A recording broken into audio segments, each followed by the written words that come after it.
capacidad de confiar en Dios, sin lugar a dudas, no es nuestra. Es una obra maravillosa, llena de gracia y de bondad, de misericordia, que Él pone en nosotros. Porque de Él viene la fe, de Él viene la esperanza.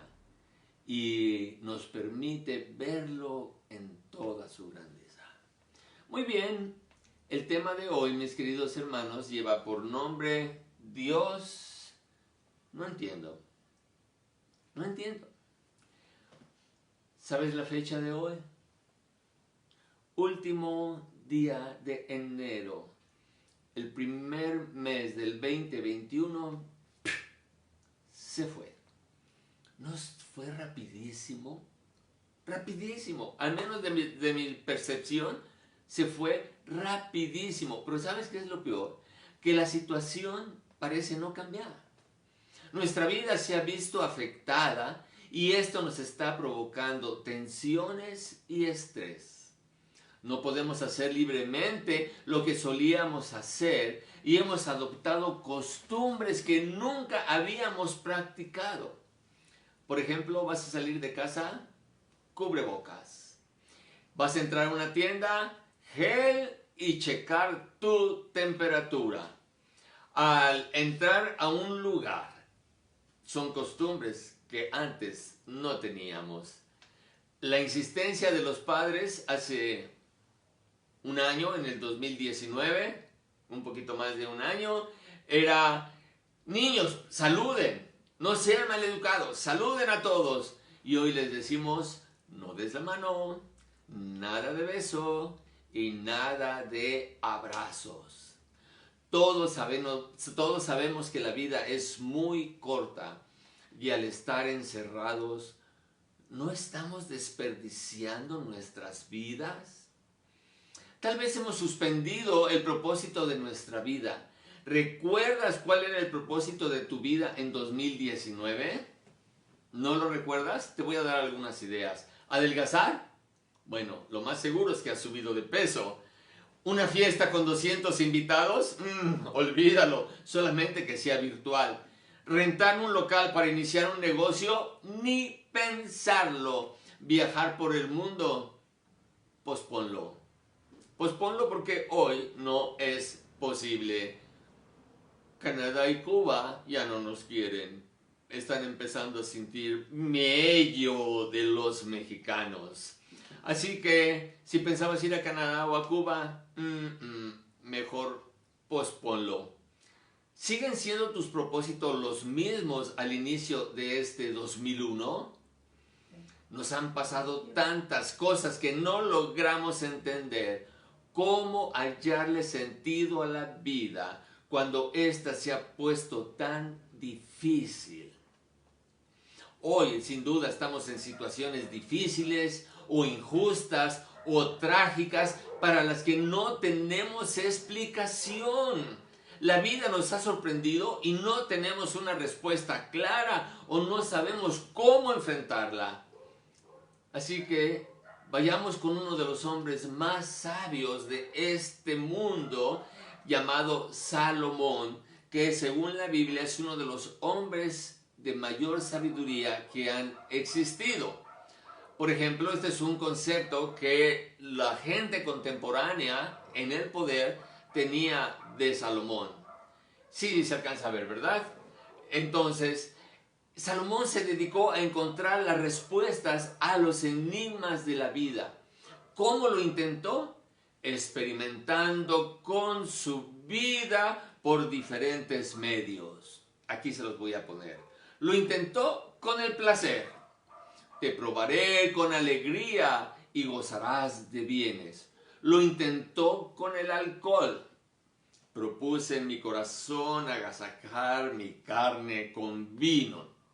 Lo intentó plantando jardines hermosos de preciosas flores. Me hice huertos y jardines. Lo intentó acumulando riquezas. Compró siervos y siervas. También tuvo posesión grande de vacas y de ovejas.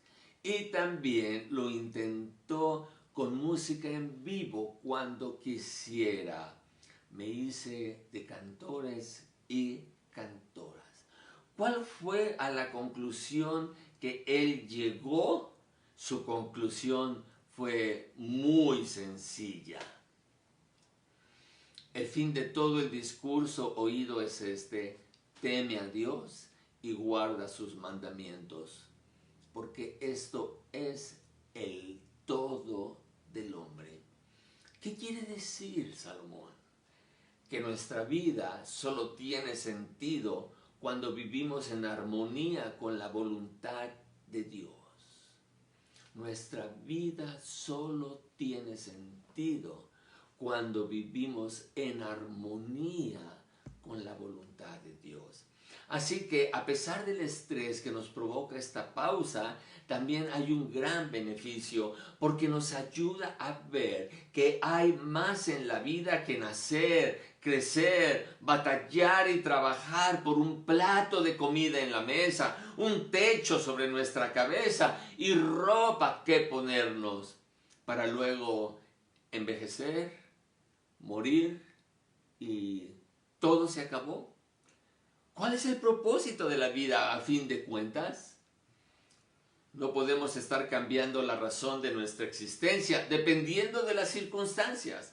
Deberíamos de encontrar una razón de estar aquí que a pesar de las circunstancias sea firme.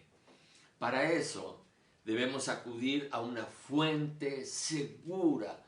Pero ¿dónde encontrarla?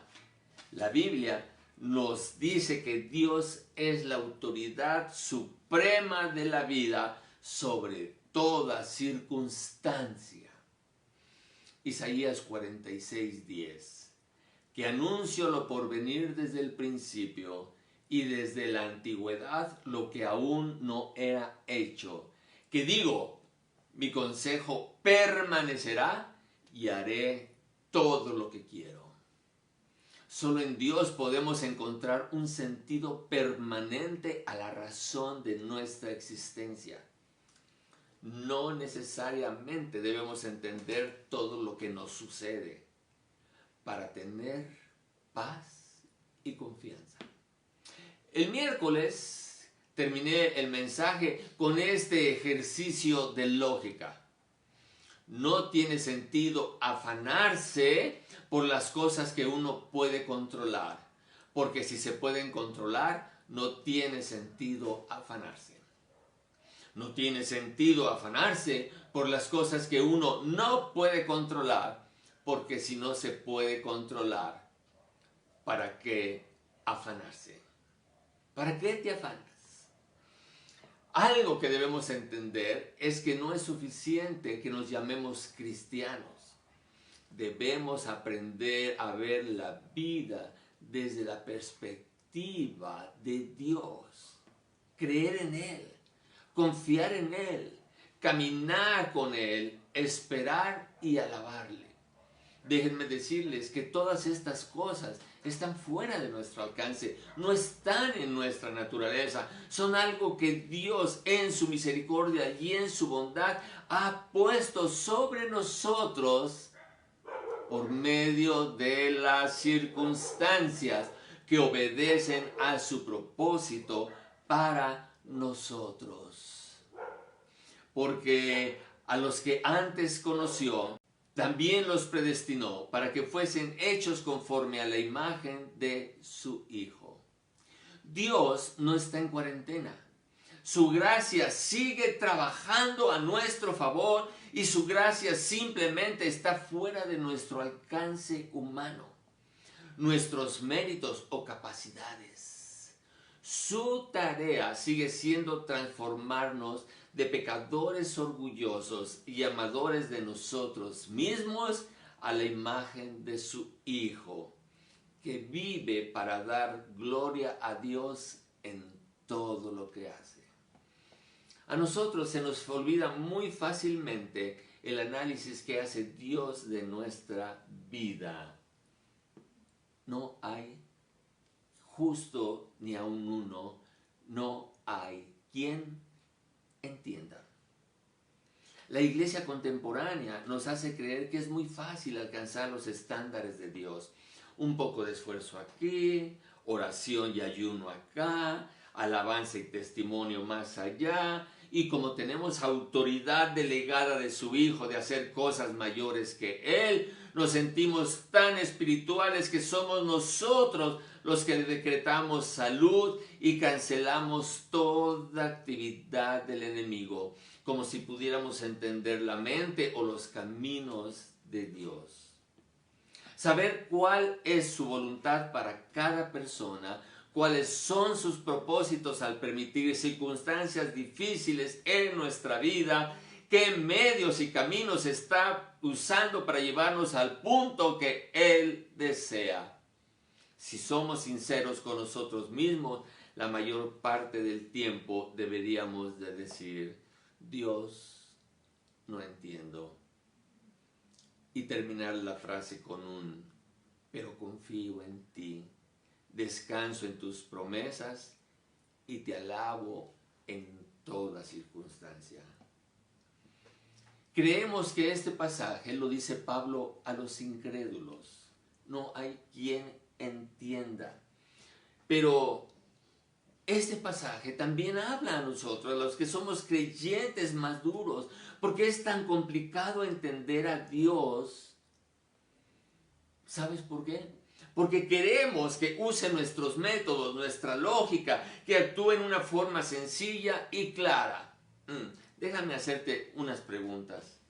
¿Logras entender por qué Jesús le pide a un hombre con la mano seca que extienda la mano? ¿Entiendes por qué Jesús le dice a un paralítico, levántate, toma tu lecho y vete a tu casa? ¿O sabes la razón por la cual Jesús escupe el suelo, hace lodo y lo unta en los ojos del ciego? Tratar de entender a Dios puede ser muy complicado, aun cuando seas creyente maduro, como ya lo dije.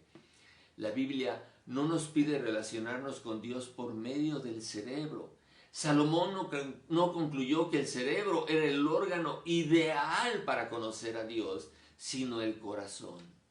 El temor reverencial es lo que te permite verlo con todo su esplendor de ser Dios, con todo su poder, con toda su gloria y todo bajo su control, señorío y dominio sobre los acontecimientos que usa a nuestro favor solamente por su gracia, amor, misericordia y paz. ¿Sabes qué le pasó al salmista cuando quiso tratar de entender por qué Dios permite que los malvados prosperen? Bueno, vamos al Salmo 73, 21. Salmo 73, 21. Nos dice, se llenó de amargura mi alma y en mi corazón sentía punzadas. Cuando él intentó entender por qué los malvados prosperan, su corazón se llenó de amargura, su alma se llenó de amargura y en su corazón tenía punzadas. Así que él llegó a una tremenda conclusión en el Salmo 73, 22. Tan torpe era yo que no entendía. Era como una bestia delante de ti. Vivió en lo que hoy llamamos estrés agudo, tratando de encontrar un porqué. Con nuestra cosmovisión de la vida o con nuestra lógica, no vamos a entender el dolor, la pobreza, las guerras, el abuso. Incluso vamos a llegar a creer que nuestros estándares son mejores que los de Dios y eso nos lleva a la lógica conclusión de que Dios no existe. Solo por gracia de Dios, sigue su tarea en nosotros y con paciencia nos va conformando a la imagen de Jesús. Pero, ¿cómo puedo saber que Dios está trabajando en mí? Cuando gracias al discernimiento espiritual que Dios te da, puedes reconocer que las circunstancias trabajan a tu favor bajo las órdenes de Dios. ¿Sabes cómo sanó y se recuperó el salmista? ¿Cómo volvió a su salud mental y espiritual y logró la paz? Su sanidad empezó, estamos en el Salmo 73, cuando cambió su ¿por qué? Aún no entiendo, pero confío en tu palabra. El versículo 23 del Salmo 73 nos dice: con todo, yo siempre estuve contigo, me tomaste de la mano derecha. El salmista se dio cuenta de que a pesar de todo su sufrimiento que le causaba punzadas en su corazón, estrés agudo, Dios no lo había dejado. Confió en que la gracia de Dios seguía trabajando en su vida y que el propósito de su vida no cambiaba según las circunstancias, sino que era sobre las circunstancias. Salmo 73, 24. Me has guiado según tu consejo y después me recibirás en gloria. El salmista encontró la paz de su corazón cuando reconoció la capacidad de Dios de cumplir sus propósitos en su vida. Y su vida adquiría sentido cuando vivía en armonía con la voluntad de Dios. Salmo 73, 25. ¿A quién tengo yo en los cielos sino a ti? Y fuera de ti nada deseo en la tierra. Su fe no evitaba el sufrimiento. Salmo 73, 26. Mi carne y mi corazón desfallecen, pero lo mantenía firme en paz, confianza en todas las circunstancias. Mas la roca de mi corazón y mi porción es Dios para siempre. Cuánta gratitud había en este hombre, aún en medio del dolor, que lo llevaban a que su corazón desfalleciera. ¿Has sentido alguna vez en tu vida tu corazón desfallecer? Bueno, en medio de esta circunstancia le puedes decir a Dios: tú eres mi roca y mi porción.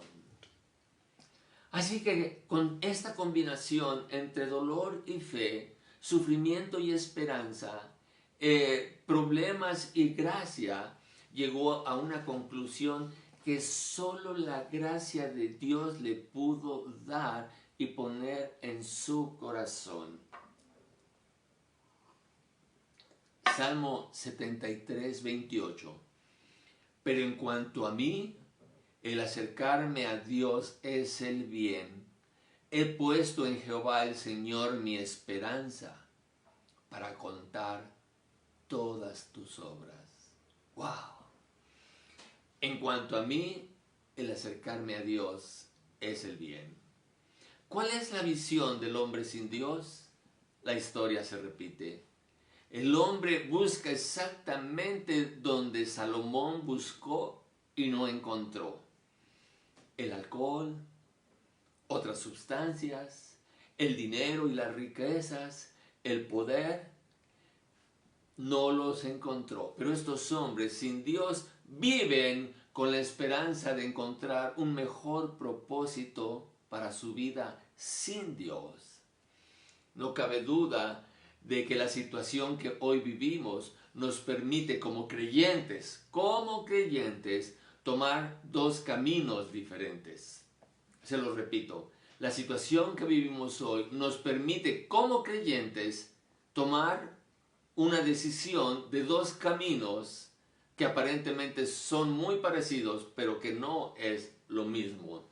Por un lado, nosotros podemos ser la respuesta de la gente al negar el sufrimiento, al negar la enfermedad y ver la sangre de Cristo como el antídoto a toda circunstancia de pena y de dolor. Tenemos otra alternativa. Por otro lado, acercarnos a Dios y reconocer: Dios, no entiendo por qué me está pasando esto, pero confío porque tú eres mi esperanza. Sé tú la roca de mi corazón. Haz tu obra en mí para que yo pueda contar tus maravillas y ayudar a las personas a confiar en Dios. Empezamos el culto diciendo que sabemos que cuando nos reunimos como iglesia, Dios está presente, pero a veces no somos conscientes y nos perdemos la bendición de estar en su presencia.